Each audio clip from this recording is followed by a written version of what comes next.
GMR Shopping Mall grand opening on 10th September in Miapur.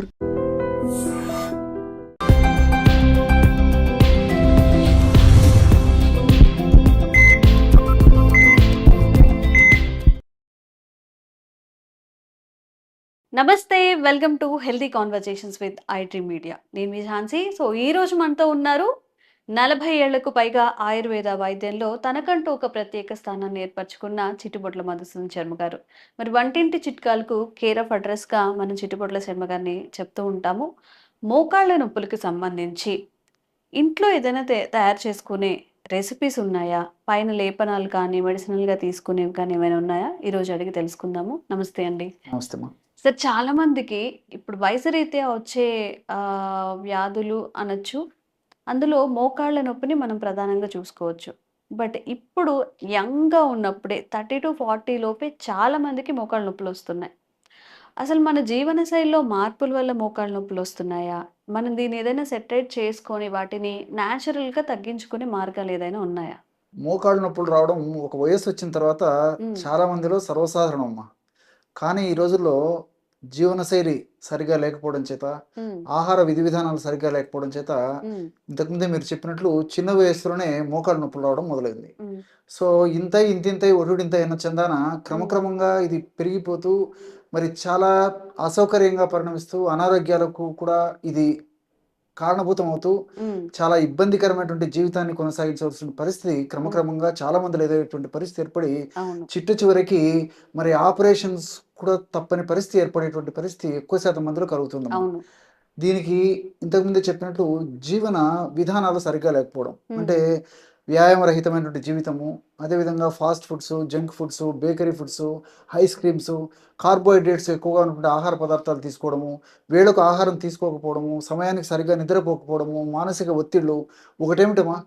So కరుణ చావుకి ఎన్నో కారణాలు అన్నట్లు హ్మ్. మరి ఈ సమస్య కూడా ఎన్నో రకాల కారణాల వల్ల ఈ సమస్య రోజు రోజుకు ఎక్కువ శాతం మందిలో మరీ విపరీతంగా కనిపిస్తుందమ్మా. అవును. హ్మ్. దీనికి అవగాహన లేకపోవడం చేత, ఆరోగ్య స్పృహ సరిగ్గా లేకపోవడం చేత, మరి ఎవరికి ఇష్టానుసారంగా వాళ్ళు ఇష్టానుసారంగా హ్మ్. వాళ్ళకి ఇష్టం వచ్చినట్లు హ్మ్. పప్రిమెంట్ లాగా ఈ మెడికల్ షాప్‌లో దొరికేటువంటి పెయిన్ కిల్లర్స్ వాడి తాత్కాలికంగా ఆ యొక్క సమస్య నుంచి బయటపడినప్పటికీ ఎన్నో రకాలైనటువంటి కొత్త కొత్త రుగ్మతలకు కూడా బారిన పడేటువంటి అవకాశం ఏర్పడుతుందమ్మా. హ్మ్. ఈ నేపథ్యంలో చక్కటి ఆరోగ్య అవగాహన కలిగి ఉండి, ఆరోగ్య స్పృహను పెంపొందించుకొని, ప్రకృతిలో లభించేటువంటి చక్కటి ఔషధాలను మనం సద్వినియోగం చేసుకున్నట్లయితే హ్మ్. అన్ని సైడ్ బెనిఫిట్స్తోనే ఆ యొక్క సమస్య నుంచి బయటపడొచ్చమ్మా. ఓకే. సో ఇంతకుముందు కూడా గత కొన్ని వీడియోల్లో కూడా హ్మ్. అన్ని అనుభవపూర్వకమైనటువంటి ఫార్ములాస్ చెప్పడం జరిగిందమ్మా. హ్మ్. ఎంతో మంది వాడి ఫలితాలను పొందిన తర్వాతనే ఆ ఫీడ్‌బ్యాకే మన ప్రేక్షకులకు తెలియజేయడం జరిగింది. హ్మ్. అలాంటి మరొక చక్కటి సింపుల్ రెమెడీ, అందరికి అందుబాటులో ఉన్నటువంటి రెమెడీ, హ్మ్. ఈజీగా తయారు చేసుకునేటువంటి రెమెడీ, ఈజీగా వాడుకునేటువంటి రెమెడీ, ఈజీగా రిజల్ట్ కూడా వచ్చేటువంటి రెమెడీ చెప్తాను చూడండమ్మా. ఓకే. సో నల్ల నువ్వులమ్మా. నల్ల నువ్వులు. నల్ల నువ్వులను హ్మ్. కాస్త వేయించేసేసి హ్మ్. మిక్సీలో వేసేసి బాగా కలిపిన తర్వాత ఆ యొక్క చూర్ణంలాగా తయారైనటువంటి ఔషధాన్ని ఒక 50 గ్రాములు తీసుకోవాలి. హ్మ్. అంటే ఇప్పుడు తేనెలాగా అయిపోతుందా అది? అంతే అమ్మా. బాగా చాలా ఎక్కువగా బాగా కలిసిపోతుందమ్మా. చేయాలి. ఓకే. బాగా కలిసిపోయేటట్టు చేస్తే సరిపోతుంది అంతే. హ్మ్. బరక చూర్ణం అంటారమ్మా దాన్ని. హ్మ్. హ్మ్. బరకగా చూర్ణం. హ్మ్. అంటే అదంతా మిక్స్ అయిపోతే సరిపోతుంది. ఓకే. సో ఒకవేళ నల్ల నువ్వులు సమయానికి దొరకకపోతే హ్మ్. ప్రత్యామ్నాయంగా తెల్ల నువ్వులైనా వాడుకోవచ్చమ్మా. హ్మ్. నల్ల నువ్వులైతే రిజల్ట్స్ కూడా తెల్ల నువ్వుల కంటే బాగుంటాయి. ఓకే. సో నల్ల నువ్వులు శ్రేష్టము. హ్మ్. లేని పక్షంలో తెల్ల నువ్వులు కూడా వాడుకోవచ్చు. ఓకే. సో ఆ యొక్క నువ్వుల చూర్ణం ఒక 50 గ్రాములు తీసుకోవాలి. హ్మ్. అట్లే ఓమము, హ్మ్. దీన్ని అజవాయిన్ అనేటువంటి పేరుతో పిలుస్తుంటారమ్మా. హ్మ్. వాము అనేటువంటి పేరుతో పిలుస్తుంటారు. హ్మ్. వామును కాస్త వేయించేసేసి చూర్ణంలాగా తయారు చేసుకొని ఒక 50 గ్రాములు అది తీసుకోవాలి. హ్మ్. అట్లే శొంఠి చూర్ణం అమ్మా. హ్మ్. శోధించేటువంటి శొంఠి చూర్ణం. మనకు శొంఠి చూర్ణం మార్కెట్‌లో దొరుకుతుంది. శొంఠి కొమ్ములు మార్కెట్‌లో దొరుకుతాయి. హ్మ్. సో శొంఠి యొక్క చూర్ణాన్ని ఒక 50 గ్రాములు తీసుకోవాలి. హ్మ్. చివరగా అశ్వగంధ చూర్ణం. హ్మ్. మనకు అశ్వగంధ చూర్ణం కూడా మార్కెట్‌లో దొరుకుతుందమ్మా. ఓకే. ఇది ఒక 50 గ్రాములు తీసుకోవాలి. హ్మ్. ఈ 4 పదార్థాలు ఒక్కొక్కటి 50 గ్రాముల చొప్పున కలపడం వల్ల హ్మ్. 200 గ్రాముల మెడిసిన్ తయారైపోతుంది. ఓకే. ఈ 200 గ్రాముల మెడిసిను హ్మ్. మనకి రోజు 5 గ్రాముల చొప్పున వాడుకుంటే హ్మ్. కరెక్ట్‌గా 40 రోజులకు ఒక హ్మ్. మండలం. హ్మ్. సర్వసాధారణంగా ఆయుర్వేద ఔషధాలు మినిమమ్ ఒక మండలం వాడాలని చెప్పి చెప్తుంటారమ్మా. ఓకే. సో ఇది ఒక మండలానికి సరిపోతుంది. హ్మ్. సో ఉదయం ఒక అర టీ స్పూన్ పొడి, రాత్రిపూట ఒక అర టీ స్పూన్ పొడి. హ్మ్. ఆహారానికి ఒక 10-15 నిమిషాల ముందు నోట్లో వేసుకొని నీళ్ళైనా తాగొచ్చు, లేకపోతే కాస్త పాలలో కలిపి తీసుకోవచ్చు, తేనెతో కలిపి తీసుకోవచ్చు, ఎలాగైనా వాడుకోవచ్చమ్మా. ఎన్ని రోజులు వాడాల్సి ఉంటుంది? ఇది ఎక్కువ రోజులు వాడినప్పటికీ ఎలాంటి ఇబ్బంది ఉండదమ్మా. 3 మాసాలు 4 మాసాలు ఇంకా ఎక్కువ రోజులు కూడా వాడుకోవచ్చమ్మా. ఓకే. ఎక్కువ రోజులు వాడిన ఇబ్బంది ఉండదు. కానీ ఇక్కడ మీరు గమనించాల్సింది ఏంటంటే శొంఠి వేడి చేసేటువంటి గుణం ఉంది, నువ్వులకి వేడి చేసేటువంటి గుణం ఉంది, వాముకు వేడి చేసేటువంటి గుణం ఉంది. సో కొంతమంది శరీర తత్వాన్ని అనుసరించి మరి హాఫ్ టీ స్పూన్ అంటే 2.5 గ్రామ్స్ ఒక పూటకి, అంటే రోజుకి ఒక 5 గ్రాముల చొప్పున తీసుకున్నటువంటి వాళ్ళలో కొంతమందిలో మాత్రం వేడి చేసేటువంటి తత్వం ఉండి వేడి గుణం ఉండేటువంటి వాళ్ళలో వేడి లక్షణాలు ఉత్పత్తి అవుతుంటాయి. సో ఈ నువ్వులు, వాము, శొంఠి సర్వసాధారణంగా వేడి గుణాలు ఉంటాయమ్మా. సో సర్వసాధారణంగా వేడి తత్వం ఉండి వేడి చేసేటువంటి తత్వం ఉన్నటువంటి వాళ్ళలో అయితే కొంతమందిలో ఈ యొక్క ఔషధం వాడుకోవడం వల్ల, అంటే ఈ డోస్ అమ్మా, సో ఔషధం అయితే మంచిదే, కొంచెం డోస్ ఎక్కువ తీసుకోవడం వల్ల కొంతమంది వేడి లక్షణాలు ఉత్పత్తి అవుతుంటాయి. అంటే కళ్ళు మంటలుగా ఉండడము, కాళ్ళు చేతులు మంటలుగా ఉండడము, మలమూత్రాలు కొద్దిగా మంటగా ఉండడము, ఇలాంటి కొంతమందిలో కలుగుతుంటాయి అనమాట. అటువంటి పరిస్థితి ఏదైనా ఉంటే అలాంటి వాళ్ళు 1/2 టీ స్పూన్ కాకుండా ఒక 1/4 టీ స్పూన్ వాడితే సరిపోతుందమ్మా. అంతేగాని ఔషధాన్ని అయితే మానేయాల్సినటువంటి అవసరం లేదు. అటువంటి లక్షణాలు ఏదన్నా వచ్చేటువంటి సూచన నుండి వచ్చినట్లయితే మరి ఆ యొక్క ఔషధాన్ని డోస్ తగ్గించుకొని వాడుకోవడం వల్ల ఎలాంటి ఇబ్బంది ఉండదు. 40 రోజుల మెడిసిన్ మరి ఇంచుమించు 80 రోజుల దాకా కూడా వాడుకోవచ్చు.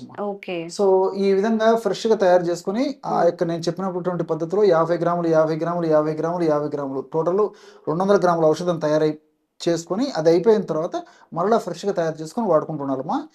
దీర్ఘకాలం పాటు వాడినప్పటికీ అన్నీ మనకు సైడ్ బెనిఫిట్స్ ఉంటాయమ్మా. ఉదాహరణకి నువ్వుల్లో ఉన్నటువంటి లిగ్నాను ఇలాంటి ఔషధాలు కూడా ఇలాంటి రసాయన పదార్థాలు కూడా ప్రత్యక్షంగా పరోక్షంగా మోకాళ్ళలో గుజ్జు త్వరగా అరిగిపోకుండా, మోకాళ్ళలో గుజ్జు బాగా ఉత్పత్తి అయ్యేందుకు, అదేవిధంగా మోకాళ్ళలో గుజ్జు సక్రమంగా పనిచేసేందుకు చాలా చక్కగా ఉపయోగపడేటువంటి పరిస్థితి ఈ లిగ్నాన్స్ వల్ల కలుగుతుంటుందమ్మా. అదేవిధంగా శొంఠిలో షాగోలు, జింజరాలు అనేటువంటి రసాయన పదార్థాలు కూడా నొప్పిని తగ్గించేందుకు చాలా అద్భుతంగా పనిచేస్తాయి. అంతేకాకుండా ఈ నొప్పి అనేటువంటి ప్రక్రియ జరిగేటప్పుడు ఆ నొప్పి అనేటువంటి ప్రక్రియ జరిగేటువంటి భాగంగా ఆ ప్రాంతంలో మోకాళ్ళ భాగంలో IL-2, అదేవిధంగా IL-2 తర్వాత ప్రోస్టాగ్లాండిన్స్ ఇలాంటివన్నీ అనేక రకాలైన రసాయన పదార్థాలు ఉత్పత్తి అవుతుంటాయమ్మా. ఇవన్నీ కూడా హానికారకమైన రసాయన పదార్థాలు. ఈ హానికారకమైన రసాయన పదార్థాల యొక్క ప్రభావం చేతనే నొప్పి, పోటు, సలుపు, బాధ ఇవన్నీ విపరీతంగా పెరిగిపోతుంటాయి అనమాట. మరి అలాంటి హానికారకమైన రసాయన పదార్థాల ఉత్పత్తిని తగ్గించేందుకు, ఉత్పత్తి అయినటువంటి రసాయన పదార్థాలను శక్తి రహితంగా నిర్వీర్యంగా చేసేందుకు కూడా శొంఠిలో ఉన్నటువంటి జింజరాలు, షాగోలు అనేటువంటి రసాయన పదార్థాలు ఉపయోగపడతాయమ్మా.